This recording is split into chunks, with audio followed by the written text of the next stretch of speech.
Friends, स्वागत है आप सबका हमारे YouTube channel learn with tips by Arvind Yadav पे।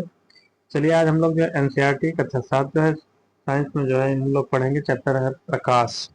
तो प्रकाश के बारे में हम लोग जो है अध्ययन करेंगे। तो चलिए देखते हैं इसमें जो है जितने इंपॉर्टेंट क्वेश्चन बनने वाले हैं उन सभी का जो हम लोग अध्ययन करेंगे। तो हमारा पहला क्वेश्चन है, श्वेत प्रकाश की किरण जब किसी प्रिज्म से होकर गुजरती है तो श्वेत प्रकाश की किरण जो है जब किसी प्रिज्म से गुजरती है तब जो वर्ण रंग सबसे अधिक विचलित होता है वो कौन सा होता है। जब श्वेत प्रकाश जो है किसी प्रिज्म से गुजरता है तो सबसे अधिक कौन सा रंग जो है अधिक विचलित होता है, तो बैगनी हो जाता है हमारा उत्तर। एक समतल दर्पण की छवि होती है। एक समतल दर्पण की छवि हमेशा जो है आभासी और पार्श्व उल्टी होती है। आवर्धक शीशा होता है, उत्तल लेंस होता है। दूर दृष्टि दोष का उपचार किस प्रकार के लेंस से किया जाता है। अभिसारी लेंस में जो है दूर दृष्टि दोष का उपचार जो है होता है। स्पेक्ट्रम प्राप्त करने के लिए किसका उपयोग किया जाता है। स्पेक्ट्रम प्राप्त करने के लिए जो है प्रिज्म का उपयोग किया जाता है। एक प्रिज्म द्वारा श्वेत प्रकाश के स्पेक्ट्रम में वर्ण विक्षेपण जिस घटना के कारण होता है वह घटना अपवर्तन कहलाती है। क्या कहलाती है? अपवर्तन। श्वेत प्रकाश जब एक प्रिज्म से होकर गुजरता है तो जो वर्ण सबसे कम विचलित होता है वो लाल रंग का होता है। सबसे कम विचलित होने वाला रंग लाल होता है। किस रंग की तरंग दैर्घ्य सबसे कम होती है। बैगनी की जो तरंग दैर्घ्य है सबसे कम होती है। किसकी? बैगनी की तरंग दैर्घ्य सबसे कम होती है। नेक्स्ट हमारा, यदि वह उत्तल लेंस के फोकस तथा फोकस दूरी की दुगनी हो रही दूरी के बीच में प्रतिबिंब, यदि वह उत्तल लेंस के फोकस तथा फोकस दूरी की दुगनी भी दूरी के बीच हो तो प्रतिबिंब जो है वास्तविक उल्टा और बड़ा बनेगा। कैसा बनेगा? वास्तविक उल्टा और बड़ा बनेगा। किस लेंस द्वारा जो है केवल काल्पनिक यानी आभासी प्रतिबिंब बनता है। अवतल लेंस के द्वारा जो है केवल काल्पनिक और आभासी जो है काल्पनिक यानी आभासी प्रतिबिंब बनता है। नेक्स्ट हमारा, निकट दृष्टि दोष का उपचार किस प्रकार के लेंस में किया जाता है। निकट दृष्टि दोष का उपचार जो है अपसारी लेंस में किया जाता है। किसमें? अपसारी में। किसी बिंदु वस्तु से निकलकर किरणों किसी लेंस में अपरिवर्तित होकर जिस बिंदु पर मिलती हैं उसे क्या कहते हैं? उसे प्रतिबिंब केंद्र कहते हैं। किसी बिंदु वस्तु से निकलकर किरणों किसी लेंस से अपरिवर्तित होकर जिस बिंदु पर जो है मिलती है उसे प्रतिबिंब केंद्र कहते हैं। वास्तविक और उल्टा प्रतिबिंब कौन बनाता है? उत्तल लेंस जो है हमारा वास्तविक और उल्टा प्रतिबिंब बनाता है। उत्तल लेंस अभिसारी लेंस होता है। कैसा लेंस है? अभिसारी। जबकि अवतल लेंस कैसा है? अपसारी लेंस है। इंद्रधनुष किस कारण से बनता है? अपवर्तन और परावर्तन के कारण जो है इंद्रधनुष बनता है। किसके कारण जो है आकाश नीला दिखाई देता है? प्रकीर्णन के कारण जो है आकाश हमारा नीला दिखाई पड़ता है। सूर्योदय और सूर्यास्त के समय वायुमंडल में लालिमा किस कारण छा जाती है? प्रकाश में प्रकीर्णन के कारण जो है सूर्यास्त और सूर्योदय के समय जो है वायुमंडल में लालिमा छा जाती है। उत्तल लेंस द्वारा निर्मित प्रतिबिंब हमेशा होता है आभासी, सीधा और छोटा होता है। कैसा होता है? उत्तल लेंस के द्वारा जो है प्रतिबिंब हमेशा आभासी और छोटा होता है। नेक्स्ट हमारा, किस लेंस में सदैव आभासी, सीधा तथा आकार में बिंब से छोटा प्रतिबिंब बनता है? तो अवतल लेंस में ऐसा होता है। निम्नलिखित में से किस दर्पण को एक अभिसरण दर्पण कहा जाता है? अवतल दर्पण को जो है एक अभिसरण दर्पण भी कहा जाता है। गोलाकार दर्पण जिसकी परावर्तक सतह बाहर की ओर उभरी हो क्या कहलाता है? वो उत्तल दर्पण जो है कहलाता है। लेंस के संदर्भ में निम्नलिखित कथनों में से कौन सा कथन सही है? उत्तल लेंस सदैव वास्तविक, उल्टा और आकार बिंब में जो है बड़े प्रतिबिंब बनाता है। दूसरा है, अवतल लेंस सदैव आभासी, सीधा और आकार में बिंब से छोटा प्रतिबिंब बनाता है। तो इसमें करेक्ट आंसर केवल बी हो जाएगा।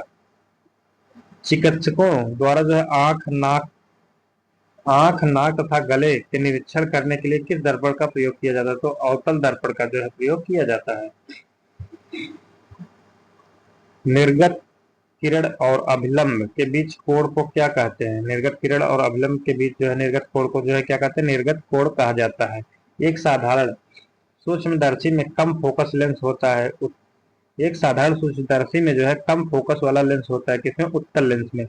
किस लेंस के द्वारा जो है सिर्फ काल्पनिक प्रतिबिंब बनता है? तो अवतल लेंस के द्वारा जो है सिर्फ काल्पनिक प्रतिबिंब बनता है।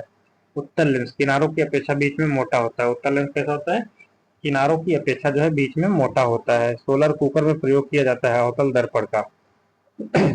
सोलर कुकर में जो है अवतल दर्पण का प्रयोग किया जाता है। उत्तल लेंस में जब बिंब एफ और 2f के बीच रखा जाता है तो प्रतिबिंब बनता है, बड़ा और वास्तविक बनता है।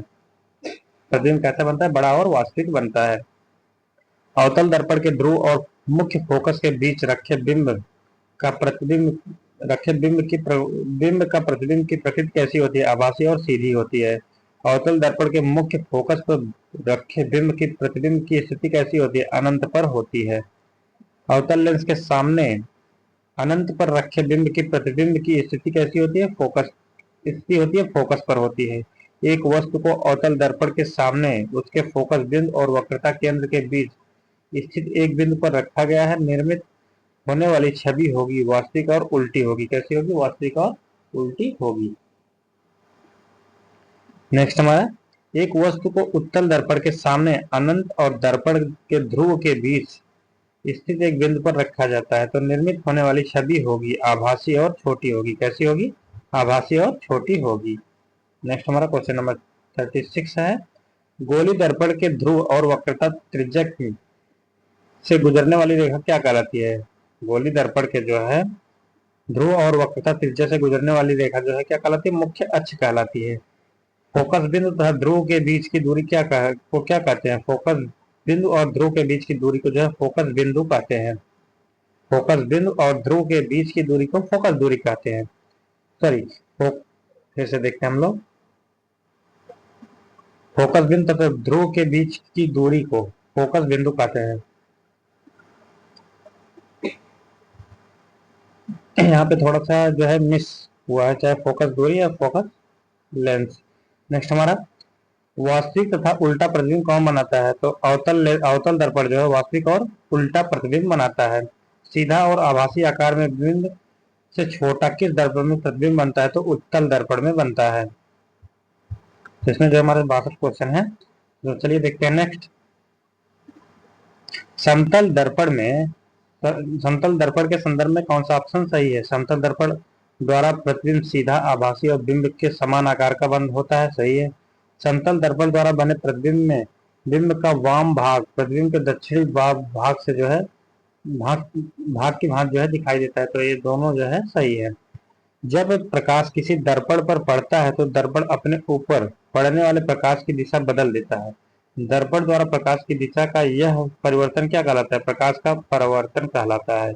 चम्मच का भीतरी पृष्ठ किस दर्पण की भांति कार्य करता है? तो अवतल दर्पण की भांति जो है कार्य करता है। चम्मच का बाहरी पृष्ठ किस दर्पण की भांति? उत्तल की भांति जो है कार्य करता है। इंपॉर्टेंट है, चम्मच का भीतरी भाग अवतल दर्पण की तरह, चम्मच का बाहरी भाग जो है उत्तल दर्पण की तरह कार्य करता है। टार्च, कारों और स्कूटरों के अग्रदीप के परावर्तक पृष्ठ की आकृति होती है तो अवतल होती है। किनारे की अपेक्षा बीच में पतला होता है। कौन सा लेंस? अवतल लेंस। प्रकाश की किरण गमन करती है सीधी रेखा में। मोटर कार के हेडलाइट में किसका प्रयोग करते हैं? अवतल दर्पण का। समतल दर्पण द्वारा बनी प्रतिबिंब हमेशा काल्पनिक होती है। इंद्रधनुष के रंगों का सही क्रम नीला, हरा, पीला होता है। जब धूप वर्षा की बूंदें गिरती है तो इंद्रधनुष बनता है। इसलिए निम्नलिखित में से कौन सा जो है भौतिक परिवर्तन जिम्मेदार है? परिक्षेपण, अपवर्तन, आंतरिक परावर्तन। तो इसमें जो है तीनों जिम्मेदार हैं। अधोलिखित में से कौन सा रंग इंद्रधनुष के मध्य में दिखाई देता है? तो हरा रंग जो है इंद्रधनुष के मध्य में दिखाई पड़ता है। इंद्रधनुष के दोनों सीमांत वर्णपट होते हैं, बैंगनी और लाल होते हैं। कैसे होते हैं? बैंगनी और लाल होते हैं। अभिसारी लेंस होता है उत्तल लेंस पर पड़ने वाले प्रकाश को अंदर की ओर मोड़ देता है। अभिसारी लेंस जो है उत्तल लेंस पर पड़ने वाले प्रकाश को अंदर की ओर मोड़ देता है। स्कूटर या कार के पार्श्व में दर्पण में सभी वस्तुओं का प्रतिबिंब दिखाई देते हैं। कैसे? छोटे। जब प्रतिबिंब प्राप्त नहीं होता उसे क्या कहते हैं? आभासी प्रतिबिंब कहते हैं। इंद्रधनुष कब दिखाई देता है? वर्षा के पश्चात दिखाई पड़ता है। पर्णहरित यानी क्लोरोफिल में कौन सा तत्व पाया जाता है? तो मैग्नीशियम पाया जाता है। क्या पाया जाता है? बहुत इंपॉर्टेंट है। क्लोरोफिल में क्या पाया जाता है? यानी मैग्नीशियम पाया जाता है। क्या पाया जाता है? Magnesium, Mg। निम्नलिखित में से कौन सा क्लोरोफिल का घटक नहीं है? कैल्शियम जो है इसका घटक नहीं है। प्रकाश संश्लेषण का उपोत्पाद है, क्या है? ऑक्सीजन है। प्रकाश संश्लेषण के दौरान हरे पौधे अवशोषित करते हैं तो कार्बन डाइऑक्साइड अवशोषित करते हैं, ऑक्सीजन उत्सर्जित करते हैं। प्रकाश संश्लेषण प्रक्रिया के दौरान निम्नलिखित में से किस की उपस्थिति जो है आवश्यक नहीं है? तो ऑक्सीजन की उपस्थिति आवश्यक नहीं है। निम्नलिखित में से किस गैस से पेड़ पौधे में प्रोटीन का निर्माण होता है जो भोजन का मुख्य है? नाइट्रोजन से होता है। तो आज की इस क्लास में इतना है। ऐसे ही वीडियो देखने के लिए हमारे वीडियो को शेयर कीजिएगा, सब्सक्राइब कीजिएगा, और चैनल से न जुड़ा तो चैनल को सब्सक्राइब कीजिएगा। Thank you.